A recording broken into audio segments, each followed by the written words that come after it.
كمان أطيب سحور بأسهل طريقة، بتسية وشكشوكة ومتبل. ويلا نبلش ولا تنسوا المقاطعة. أول إشي بدنا علبة فول من الكسيح، وبدي أفرجيكم سهولة فتحها من هون. وصفيتها من ميتها وبدي أنزلها على الغاز مع شوية مي عشان أهرسهم. بعد ما سخن الفول بدي أهرسه، بنزل عليهم بندورة مفرومة فرمة ناعمة وأهرسهم شوي مع الفول. فول يعني دقة، بدنا قرن فلفل حار وسنتوم ورشة ملح وبندقهم وعصير ليمونه. وبدي احط على الفول اللي هرسناه معلقه دقه، ويا سلام على ريحه الدقه اللي بتجنن، ومعلقه طحينه. هلا بدنا علبتين حمص من الكسيح، وشوفوا قديش كريمي. بدي افردهم بالصحن وبنزل الفول اللي عملناه عليهم، بزينهم بحمص الحب، وما تنسوا زيت الزيتون.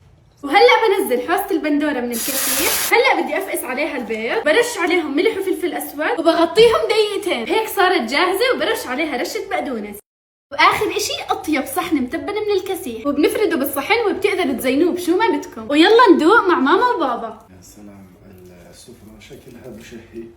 تسلموا ايديكي، والله شيء مرتب ما شاء الله. الصراحه منظرهم بشهي جد. طعمهم شهي. ما شاء الله. الله زاكي ما شاء الله عنك. الله يرضى عليكي، عن جد هي طيبه كثير. سلم ايديك يا رب. متبل بشهي. فعلا ابداع. واليوم الدور علي انا بالسحور، مين كمان زي اليوم عليه الدور؟